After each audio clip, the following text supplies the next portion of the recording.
berdasarkan gambar tersebut, kira-kira jenis gaya apa ya yang digunakan untuk menggerakkan gerobak yang ditumpangi pemain karapan sapi? Lalu, apa pengaruh gaya terhadap gerobak tersebut? Yuk kita bahas pengaruh gaya terhadap benda.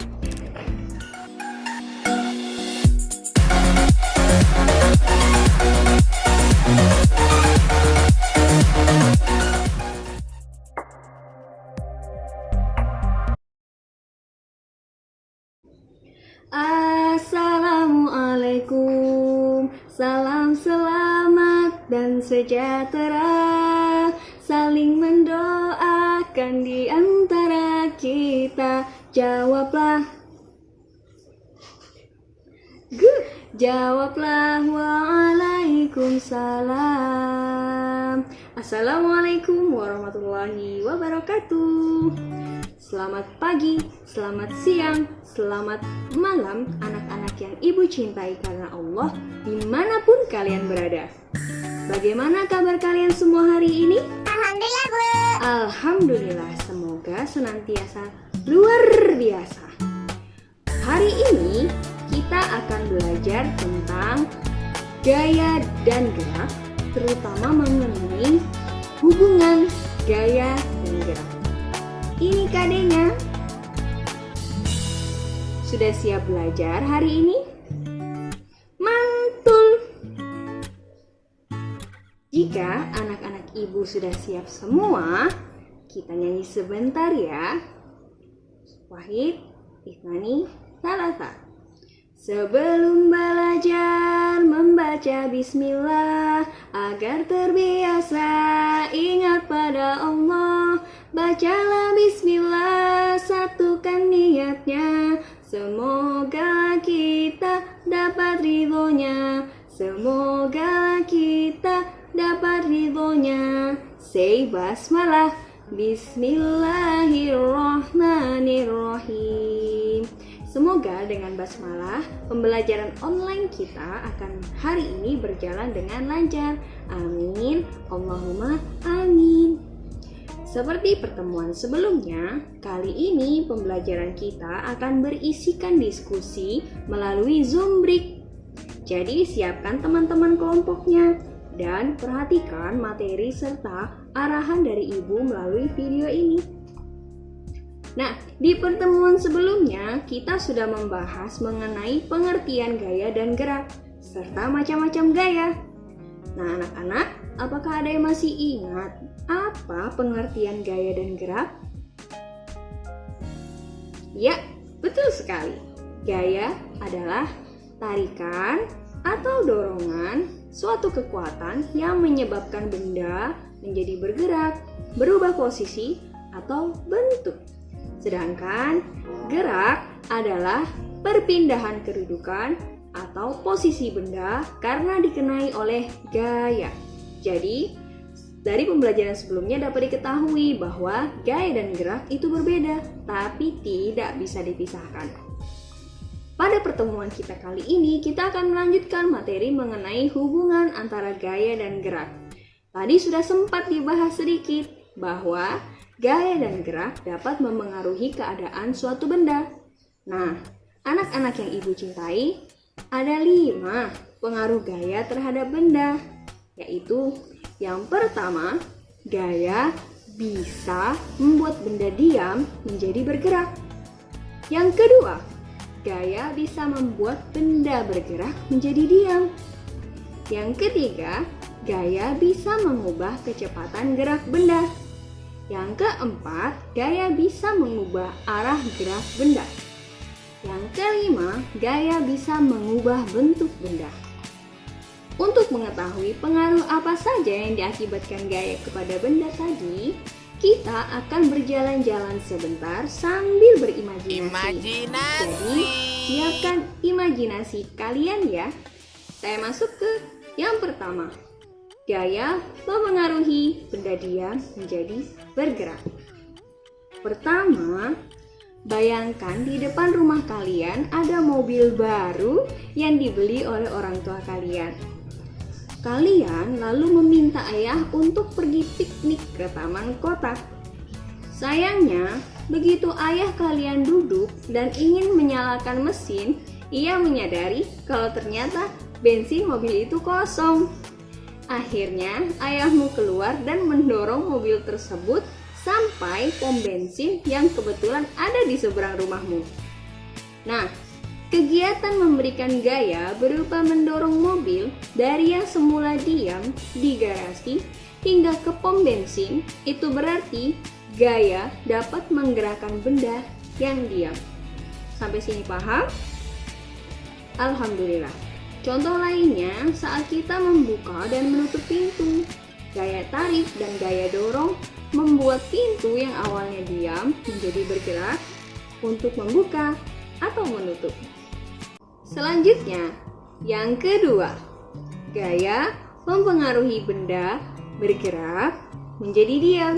Jadi kebalikannya dari yang tadi ya. Kita lanjutkan imajinasi kita tadi. Ketika bensin sudah terisi, kalian bergerak menuju taman kota. Sesampainya di taman kota, ayah kalian akan menginjak pedal rem sehingga mobil berhenti. Itu artinya gaya yang diberikan dari kaki kepada pedal rem akan membuat sebuah benda yang sebelumnya bergerak menjadi berhenti. Sampai sini paham ya? Contoh lainnya, ketika Jonas mengerem sepeda yang melaju, atau Made ketika menangkap bola yang dilempar, dan Dedi yang menahan gerakan bola dengan kakinya. Kita lanjut yang ketiga. Gaya mengubah kecepatan gerak benda. Tidak hanya menghentikan gerakan benda saja, dengan memberikan suatu gaya pada benda, kita juga bisa loh mengubah kecepatan gerak benda itu. Ketika ayah kalian mengendarai mobil, injakan kaki kepada pedal gas akan memberikan gaya kepada gerakan roda di bawah.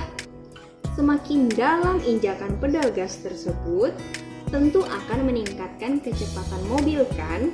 Artinya, gaya dapat mengubah kecepatan suatu benda. Contoh lain, pada pengendara motor yang memutar grip gas motor sehingga motor lebih kencang. Semakin dalam ininya, di gripnya diputarnya, maka semakin laju kencang motor itu. Menunjukkan bahwa gaya bisa mengubah kecepatan gerak benda. Saat menaiki sepeda juga, semakin cepat mengayuh sepeda, maka akan semakin cepat lajunya. Ini membuktikan bahwa gaya dapat mengubah kecepatan benda. Selanjutnya yang keempat, gaya mengubah arah gerak benda. Ketika kalian masih di jalanan yang sepi, ayah terus menginjak pedal gas mobil dalam kecepatan yang tinggi. Tiba-tiba di depan ada seekor anak kucing yang melintas tiba-tiba. Ayah kalian lantas memutar setir ke kanan dengan cepat. Apa yang terjadi ketika setir mobil diputar? Setirnya bukan copot, kan bukan baut. Ayah kalian memberikan gaya berupa memutar setir mobil ke kanan, yang membuat mobil tersebut akan berbelok ke arah kanan. Itu artinya gerakan mobil yang semula lurus akan berubah menjadi belok ke kanan akibat adanya gaya dari putaran setir oleh ayah. Selanjutnya yang kelima, gaya dapat mempengaruhi bentuk benda. Nah, cerita yang tadi ya, karena belokan yang tiba-tiba tadi, tidak sengaja bumper belakang mobilmu menabrak tempat sampah di pinggir jalan. Akhirnya, ayahmu menghentikan mobil. Kamu keluar dan melihat kalau tempat sampah tersebut sudah rusak dan tutupnya penyok. Itu artinya tabrakan antara mobil dan tempat sampah menyebabkan perubahan bentuk kepada tempat sampah. Dari yang semula kotak menjadi penyok. Itu artinya gaya dapat mengubah bentuk sebuah benda. Banyak kegiatan sehari-hari yang menunjukkan pengaruh gaya pada bentuk benda. Misalnya saat membuat batu bata dan genting. Kedua macam benda tersebut terbuatnya dari tanah liat. Pada awalnya, tanah liat dicampur air agar lunak.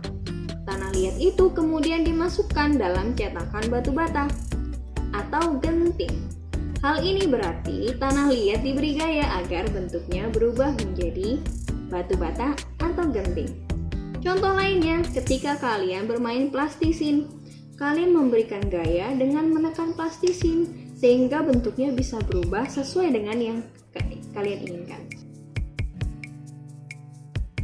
Nah, dapatkah kamu menyebutkan contoh aktivitas lain pengaruh gaya terhadap benda yang lain? Ya, bagus sekali. Karena kalian sepertinya sudah memahami materi kita kali ini, untuk memperkaya lagi pengetahuan kalian, kalian dapat mengerjakan LKPD yang telah Ibu siapkan.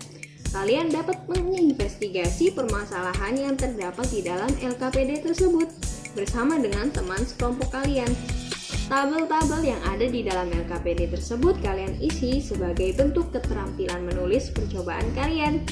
Kelompok yang sudah mengerjakan bisa mempresentasikan hasil diskusi dan investigasi kelompoknya. Sedangkan kelompok lain harap mendengarkan ya, apabila dari penyampaian teman kalian ada yang kalian kurang pahami. Teman-teman yang maju presentasi nanti yang akan menjawabnya.